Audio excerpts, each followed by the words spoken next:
sempat hilang. Silakan untuk semuanya ulangi absen dulu.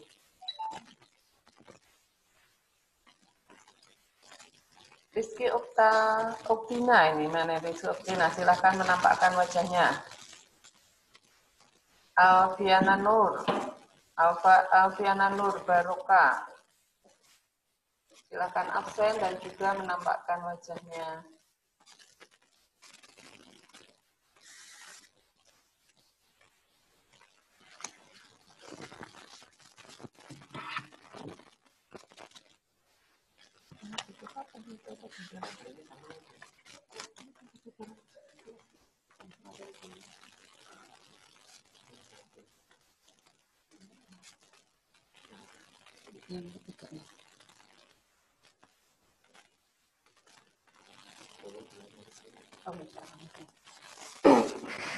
Ya anak-anak semua, gimana masih semangat untuk mengikuti pembelajaran berikutnya?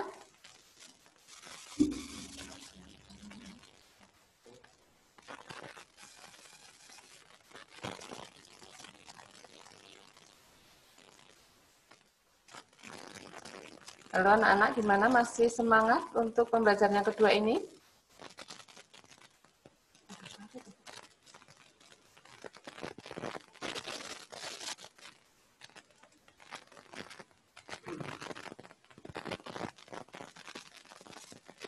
Halo?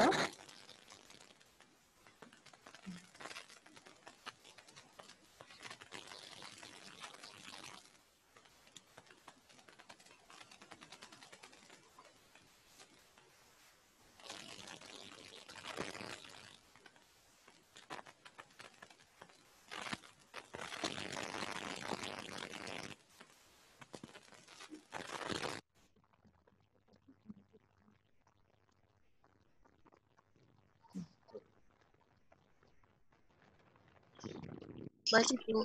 Masih, Bu. Ya. Suara itu saya terdengar anak-anak? Masih. Ya, bisa terdengar masih semangat ya?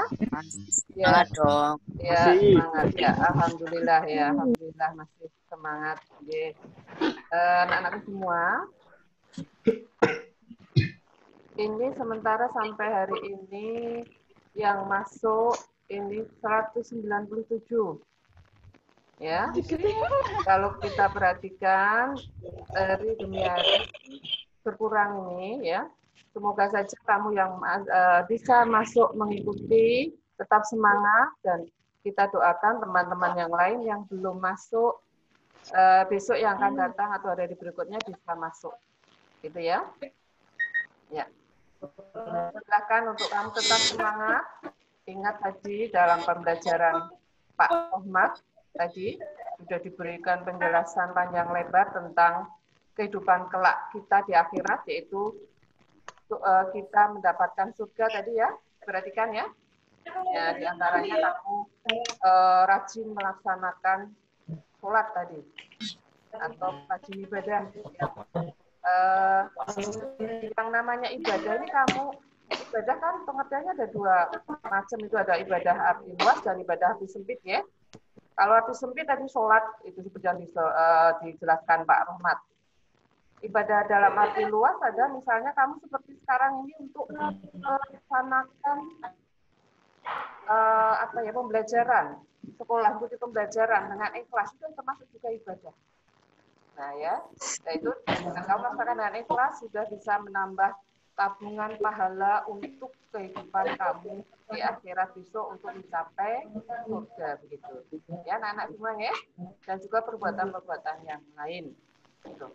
Nah, anak-anak semua, silakan dipersiapkan buku materinya untuk pembelajaran PKN. Kita lanjutkan pembelajarannya.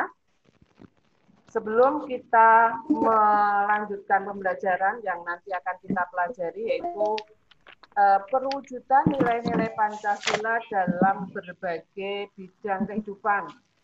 Ya, yang kemarin sudah kita pelajari sebelum itu adalah nilai-nilai Pancasila sesuai dengan perkembangan zaman. Gimana, sudah dipelajari materi yang kemarin? Ya. Jadi kita ingat sebentar untuk nilai-nilai Pancasila sesuai perkembangan zaman. Jadi bahwa Pancasila sebagai dasar negara dan juga pandangan hidup bangsa itu dijadikan sebagai landasan pokok. Masih ingat ya? Landasan pokok atau landasan fundamental dalam penyelenggaraan negara. Begitu ya? Itu. Terus juga Pancasila sebagai dasar negara dan berbangsa dan juga Pancasila sebagai ideologi terbuka. Kemarin sudah kita pelajari. Masih ingat nggak, Pancasila sebagai ideologi terbuka itu mengandung pengertian apa? Coba siapa yang masih ingat, siapa yang tahu bisa tunjuk jari atau Ibu tunjuk aja. Mulai dari kelas 9A sampai H mempersiapkan masing-masing untuk nomor absen 12. Sekarang tanggal 12 ya. Nomor absen 12, coba. Silahkan masuk enggak, ini ikuti enggak absen 12.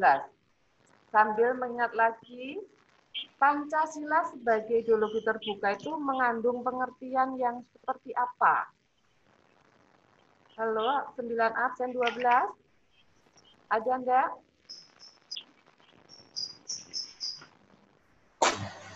Halo, ya, 9 absen 12 siapa?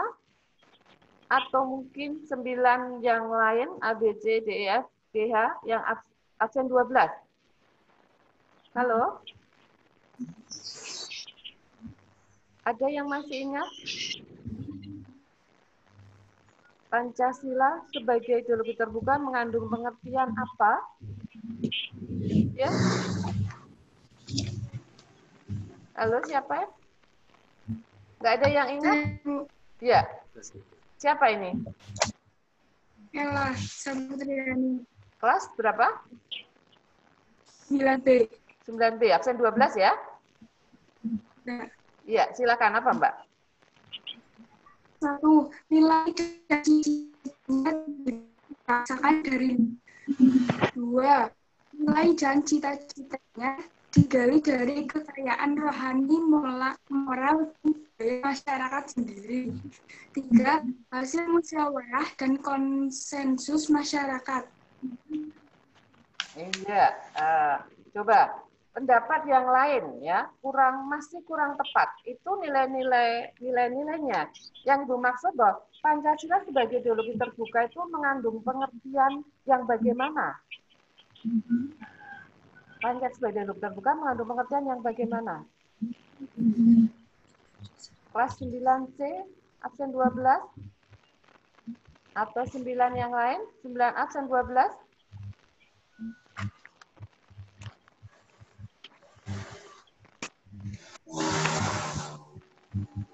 Kalau itu tadi betul, nilai-nilai ideologi Pancasila mengandung nilai-nilai tadi betul. Yang Ibu tanyakan sebagai ideologi terbuka itu mengandung pengertian, maksudnya pengertian sebagai ideologi terbuka itu gimana Pancasila sebagai ideologi terbuka? Bahwa Pancasila senantiasa, ya siapa yang bisa, yang ingat? Nah, nanti dipelajari lagi ya. Jadi, Pancasila sebagai ideologi terbuka itu mengandung pengertian bahwa Pancasila itu senantiasa mampu berinteraksi secara dinamis. Nah, nilai-nilai Pancasila itu tidak berubah, namun pelaksanaannya disesuaikan dengan kebutuhan dan tantangan nyata kita dalam kehidupan sehari-hari. Itu. Nah, terus baru tadi keterbukaan Pancasila, ya keterbukaan ideologi Pancasila itu mengandung nilai tadi, ada nilai dasar, ada nilai instrumental dan nilai praktis. Ya, nggak apa-apa. Diulangi lagi nanti ya, diulangi lagi. Dan sekarang kita lanjutkan untuk berikutnya itu adalah perwujudan nilai-nilai Pancasila dalam berbagai bidang kehidupan. Perwujudan nilai-nilai Pancasila dalam berbagai bidang kehidupan. Ya, tadi bahwa nilai-nilai Pancasila tadi bahwa tidak berubah, namun pelaksanaannya disesuaikan dengan kebutuhan dan tantangan dalam kehidupan sehari-hari dalam setiap waktu itu. Nah, maka perlu adanya upaya mewujudkan nilai-nilai Pancasila dalam masyarakat. Yang mengupayakan siapa? Ya seluruh warga negara Indonesia. Yaitu di dalamnya di situ seluruh warga negara itu ada pemerintah, ada masyarakat, ada juga pribadi warga negara itu sendiri. Jadi semua berusaha untuk mewujudkan nilai-nilai Pancasila dalam kehidupan sehari-hari. Anak-anak semua masih ingat ya kalian bahwa sila-sila Pancasila itu merupakan satu kesatuan yang bulat dan utuh. Satu kesatuan yang bulat dan utuh. Dan kamu juga tahu bahwa karena Pancasila sebagai satu kesatuan yang bulat dan utuh, itu berarti Pancasila itu tidak bisa dipisah-pisahkan antara sila yang satu dengan sila yang lain. Bahkan tata urutannya itu juga tidak boleh dirubah. Mulai dari sila satu, misalnya ketuhanan, sampai sila yang kelima tidak boleh berubah tata urutannya. Mengapa? Karena apabila berubah, itu nanti akan berubah juga maknanya. Ya, akan menghilangkan makna Pancasila sebagai satu kesatuan itu. Coba, hasilnya di kelas 8 itu bahwa tata urutan Pancasila itu tidak boleh diubah. Karena antara sila yang satu dengan sila yang lain itu adalah saling jiwa menjiwai. Masih ingat nggak? Ya, yang bentuk urutannya itu disebut dengan hierarkis piramida. Bahwa antara sila yang satu dengan sila yang lain itu adalah saling jiwa menjiwai. Masih ingat maksudnya apa itu saling jiwa menjiwai itu?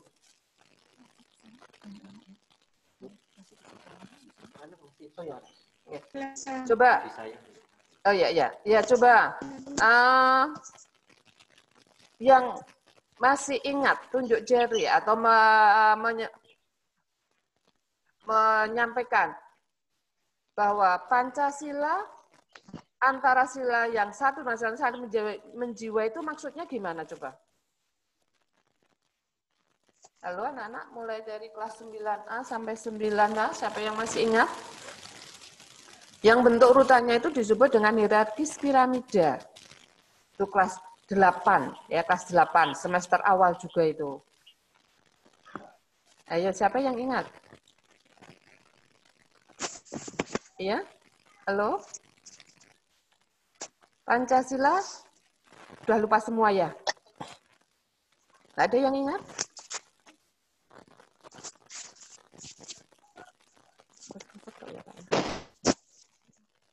Ya sudah. Tidak ada yang ingat ya, coba sambil nanti diingat lagi ya.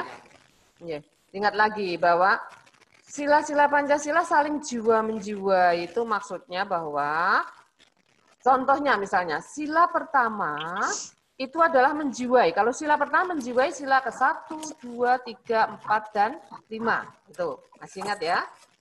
Sila kedua dijiwai sila pertama, menjiwai sila ke 2, 3, 4, 5 begitu.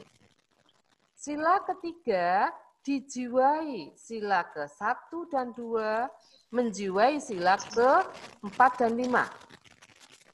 Masih ingat? Sila keempat, berarti sila keempat dijiwai sila keberapa? Sila keempat dijiwai sila ke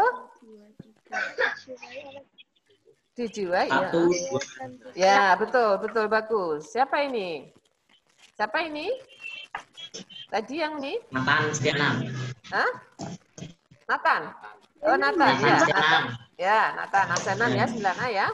Iya bagus. Jadi sila ke-1, oh ya, sila ke-4 tadi ya, sila ke-4 dijiwai sila ke-1, 2, 3, menjiwai sila yang ke-5. Nah, sila ke-5 dijiwai sila ke-1, 2, 3, 4. Gitu ya.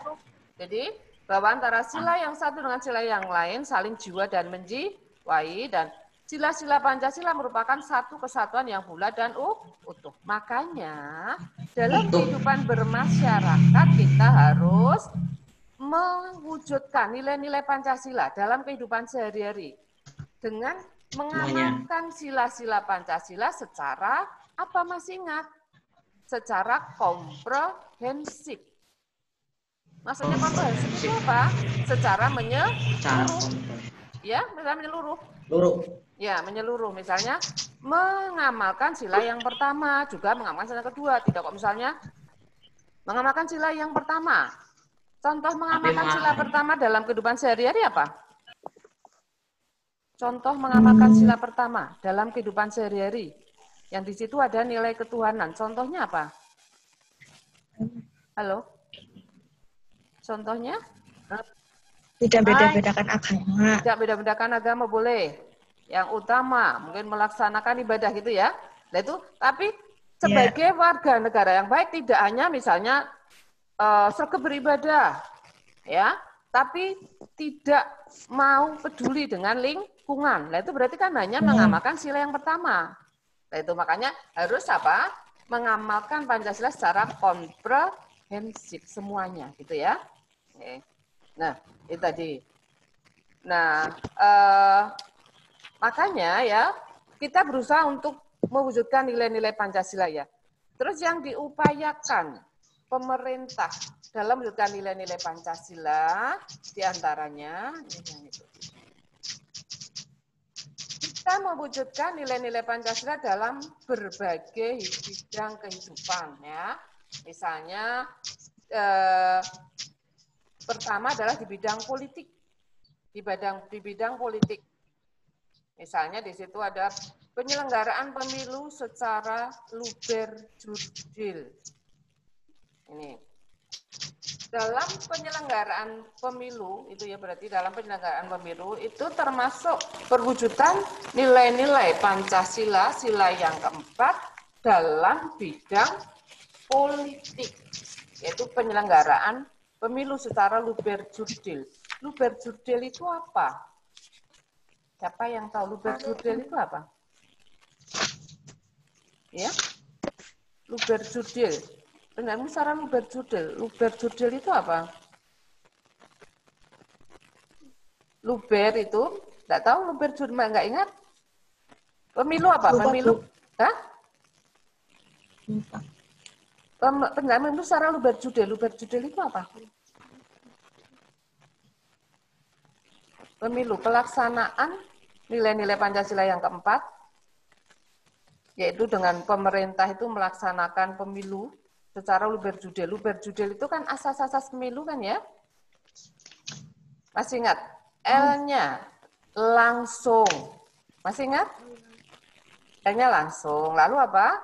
Umum, bebas, rahasia, jujur, dan adil. Itu ya, masih ingat ya? Penyelenggaraan pemilu secara adil. Ya, luber jurdil. Nah, dalam ini perwujudan nilai-nilai Pancasila yang keempat dan pelaksanaan pemilu, ini bangsa Indonesia menghargai hak asasi dalam melaksanakan nilai-nilai Pancasila ya.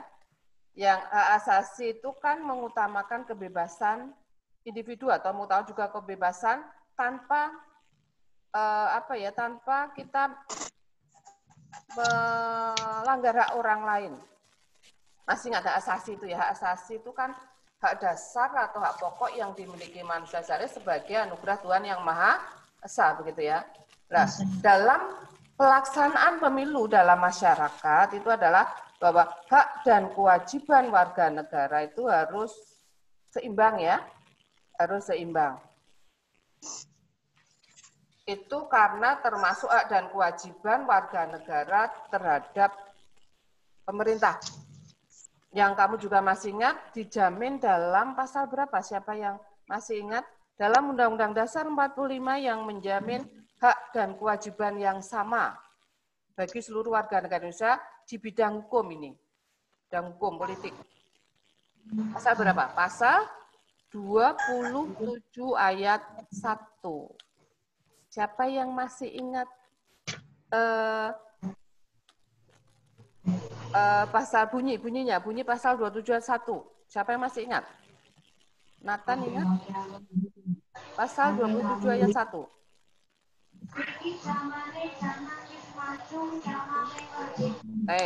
Suara apa itu? Siapa yang dapat? Setiap warga negara bersamaan kedudukannya dalam hukum dan pemerintahan dan wajib menjunjung hukum dan pemerintahan itu dengan tidak ada kecualinya. Nah, di sini berarti setiap warga negara semuanya punya hak yang sama untuk ikut dalam perwujudan nilai-nilai Pancasila yang keempat itu, yaitu dalam penyelenggaraan pemilu tadi yang punya asas luber jurdil. Setiap warga negara. Ini dalam pemerintahan, dalam kehidupan bermasyarakat, berbangsa dan negara. Nilai-nilai Pancasila keempat ini ya, musyawarah mufakat itu di bidang politik ini ya. Ini juga kita terapkan, kita wujudkan dalam kehidupan sehari-hari itu dalam segala bidang dalam kehidupan masyarakat di mana saja. Misalnya sebagai contoh juga kamu sebagai siswa itu juga membutuhkan nilai Pancasila, sila yang keempat itu dengan kamu misalnya dengan melaksanakan di sekolah itu misalnya Pilketos itu ya, Pilketos pemilihan ketua OSIS itu juga termasuk bukan nilai Pancasila sila yang keempat di lingkungan sekolah. Di lingkungan keluarga juga misalnya dalam keluarga itu harus mengutamakan musyawarah. Dan tadi bahwa semua anggota keluarga punya hak yang sama itu ya.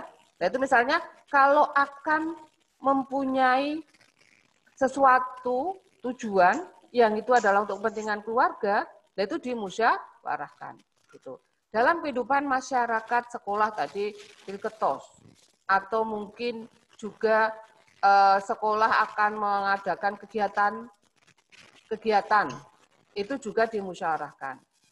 Atau mungkin di lingkungan sekolah, di lingkungan kecil misalnya kelas, pemilihan pengurus kelas dan lain-lain. Di lingkungan masyarakat, pemilihan ketua RT dan sebagainya. Itu ya, itu contoh. Itu adalah perwujudan di bidang politik yang diupayakan oleh pemerintah tadi, yaitu dengan penyelenggaraan pemilu.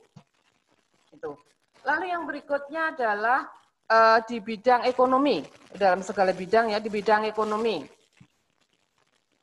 Di bidang ekonomi, ini menganut sistem ekonomi berasaskan kekeluargaan yang diwujudkan dalam bentuk koperasi.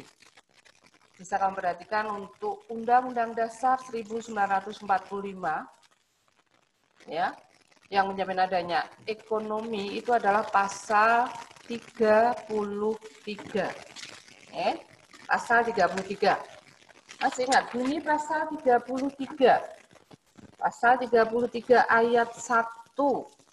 Siapa yang masih ingat bunyi pasal 33 ayat 1? Saya. Ya, siapa? Gimana? Pasal 33 ayat 1. Gimana bunyinya? Perekonomian. Ya, betul. Terus? Perekonomian disusun sebagai usaha bersama atas asas kekeluargaan. Ya, berdasar, ya. Betul, bagus. Perekonomian disusun sebagai usaha bersama berdasarkan atas asas kekeluargaan. Ya, berdasarkan atas asas kekeluargaan lah. Bentuk badan usaha dalam kehidupan bermasyarakat yang sesuai dengan bunyi pasal 33 ayat 1 tadi adalah koperasi. Ya, koperasi. Koperasi berdasarkan asas kekeluargaan. Itu. Juga tidak hanya dalam pasal 33 ayat 1 yang menjamin perekonomian, itu ada pasal 33 ayat 2 yang berbunyi, masih ingat siapa yang pasal 33 ayat 2? Ya, yang penting bagi ya negara. betul, itu mulai itu gimana? Cabang-cabang produksi yang penting bagi negara dan yang menguasai hajat hidup orang banyak dikuasai oleh negara dan dipergunakan sebesar-besar untuk kepentingan rakyat. Itu. Ya. Terus juga pasal 33 ayat 3. Di sana ada bumi dan air dan kana alam yang terkandung di dalamnya dikuasai oleh negara dan dipergunakan sebesar-besar untuk kepentingan rakyat. Nah, di sana kan mewujudkan tadi untuk sistem ekonomi perwujudan Pancasila, nilai-nilai Pancasila, ada sila yang kelima, wujudkan keadilan. Sila yang keempat, musyawarah mufakat, ya, dan seterusnya. Itu adalah upaya pemerintah dengan nilai-nilai Pancasila di bidang ekonomi. Seterusnya adalah bidang sosial budaya. Di bidang sosial budaya adanya pelestarian kebudayaan daerah yang dijadikan kebudayaan nasional. Ini juga dijamin dalam Undang-Undang Dasar 1945, pasal berapa? Siapa yang masih ingat? Untuk berhubungan dengan kebudayaan nasional, kebudayaan. Pada ingat, kebudayaan adalah pasal 32, ya, melestarikan kebudayaan. Jadi pelestarian kebudayaan daerah itu dijadikan sebagai kebudayaan nasional. Tuh. Terus berikutnya adalah bidang pertahanan keamanan. Bidang pertahanan keamanan. Dilaksanakannya melalui sistem pertahanan dan keamanan rakyat semesta oleh TNI dan Polri. Atau kalau masih ingat sering disebut dengan sistem pertahanan ini disebut dengan sistem hankam rata. Maksudnya apa? Sistem pertahanan keamanan, ya, sistem pertahanan keamanan yang mengikut sertakan seluruh rakyat. Tadi hankam rata, sistem pertahanan keamanan rakyat semesta. Di sini adalah mengikut sertakan semua rakyat. Dalam bidang pertahanan keamanan juga dinyatakan secara tegas dalam Undang-Undang Dasar 1945. Nah, ini juga siapa yang masih ingat juga untuk pasal di dalam Undang-Undang Dasar 45 yang menjamin bidang pertahanan keamanan. Siapa yang masih ingat? Dibuka lagi nanti Undang-Undang Dasarnya ya. Yaitu ada pasal 27 ayat 3. Ya. Pasal 30 ayat 1. Itu. Masih ingat juga Pak bunyi pasal 27 ayat 3? Bahwa setiap warga negara berhak dan wajib ikut serta dalam mempertahankan negara. Pasal 30 ayat 1, setiap warga negara berhak dan wajib ikut serta dalam pembelaan negara. Berarti untuk membela negara, mempertahankan negara itu adalah kewajiban dari seluruh rakyat Indonesia. Itu. Dan itu diwujudkan. Kelinci yang menguat. Suara apa itu? Ya, coba perhatikan. Dan itu diwujudkan dalam kehidupan sehari-hari ya, untuk bisa mempertahankan keamanan, misalnya di dalam kehidupan masyarakat itu juga adanya apa? Siskamling, sistem keamanan lingkungan. Itu kan menjadi tanggung jawab apa? Masyarakat. Dalam kehidupan kehidupan bermasyarakat bangsa dan negara itu juga sebagai tanggung jawab semua warga negara. Tidak hanya sebagian saja yang mempunyai tugas pokok. Yang punya tugas pokok itu kan ABRI, ya. Tapi tadi pasal 30 ayat 1 adalah setiap warga negara berhak dan wajib ikut serta dalam usaha pembelaan negara. Nah, berikutnya. Itu tadi upaya masyarakat. upaya-upaya pemerintah bahwa masyarakat yang di dalamnya, bahwa masyarakat itu kan di semua lingkungan masyarakat yang terkecil itu ada kan keluarga, lebih besar lagi ada lingkungan sekolah, lingkungan masyarakat, bangsa dan negara. Nah, di semua lingkungan masyarakat itu kita berusaha untuk mewujudkan nilai-nilai Pancasila dalam kehidupan sehari-hari. Contoh di lingkungan keluarga, ya. Contoh keluarga adalah kita berusaha untuk tetap gotong royong, karena yang namanya keluarga itu kita ibaratkan menjadi suatu badan ya, suatu badan itu keluarga, dalam keluarga kan suka dan duka harus dirasakan bersama. Dan kita dalam keluarga itu mempunyai tujuan untuk mencapai kehidupan yang bahagia, sejahtera lahir dan batin. Nah, itu menjadi tanggung jawab semua anggota keluarga.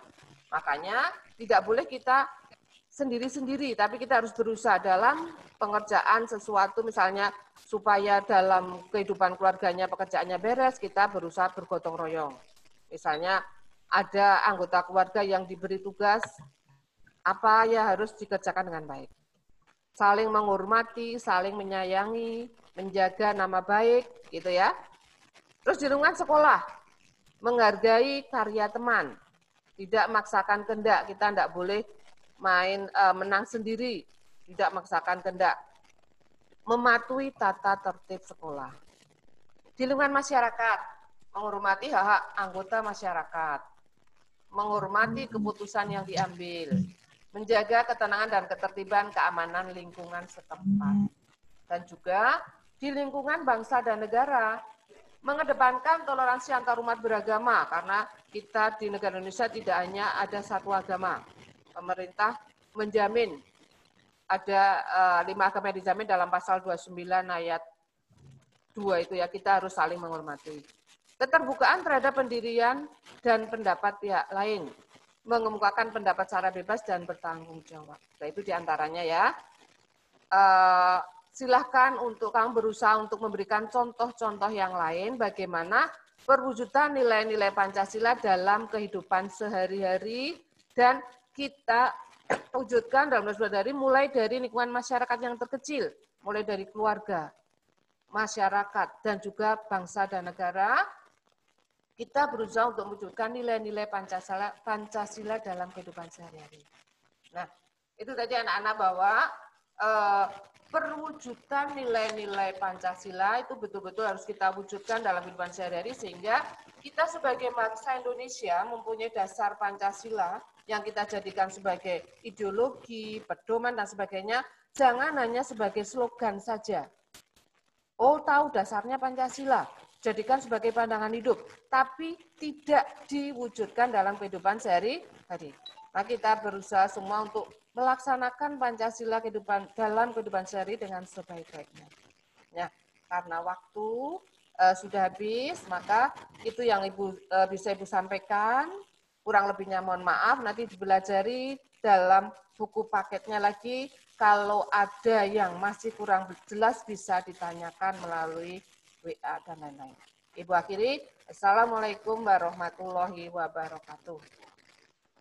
Jangan beranjak, nanti masih istirahat dulu, mungkin nanti menunggu ada tugas terstruktur dan juga ada tugas mandiri. Ya, nanti silakan untuk dikerjakan seperti biasa itu. Oke, terima kasih.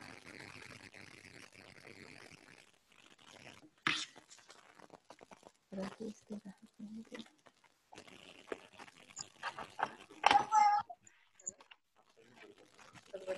Berarti tadi sudah absen, nggak absen ya Pak ya?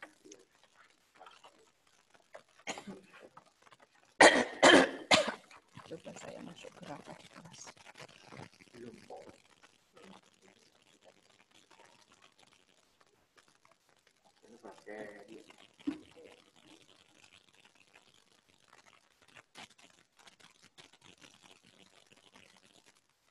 Ini sampai saat ini di kelas saya ada 2 absen.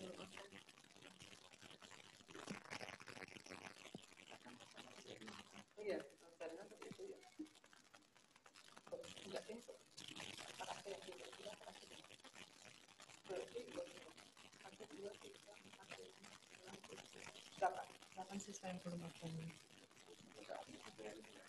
Seru itu ya pembahasannya. Berarti besok awal tapi juga amati vaksin juga dulu ya. Tapi sudah disuruh vaksin.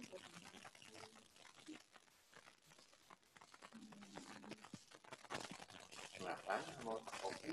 Ini ada absen ya. Yang membuat kemarin mungkin Hanya 15 itu ya. Iya, itu kan seperti ini. Anak salah sendiri. Nah ya. Terakhir. Jadi ini aja juga kemarin sebelum tak batasi jam itu Kan juga baru absen kan. Soalnya kita betul-betul Gue tak anggap kan gitu. Ini kok enggak yang absen sampai ini enggak tak anggap absen. Ini tak batasi sampai jam 11. Kok enggak udah jam 11 enggak absen berarti enggak kayak. Ya, kan? Baru Gede pulau kopi. Ini masalahnya kenapa nggak pakai? Karena salah mereka sendiri. Makanya terakhir bukan di awal.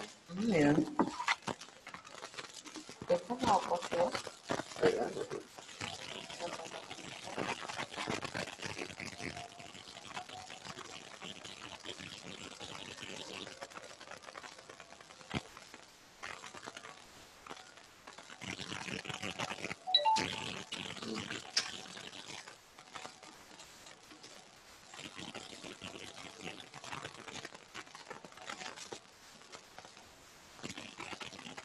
Itu ketika kopi Ada masuk nah itu itu. Apalagi dia 5 menit atau berapa ini ya Kak gitu. Ya kan? tidak tunggu sampai di waktunya. Oh sampai itu. Enggak kali.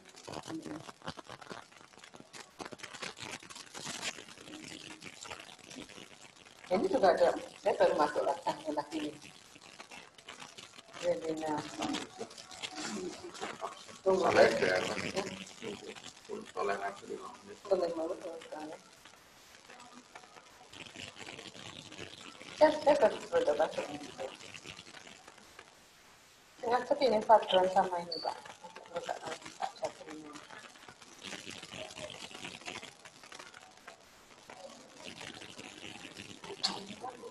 Keundangan Pak. Kalau sampai 11 sudah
Silakan keluar.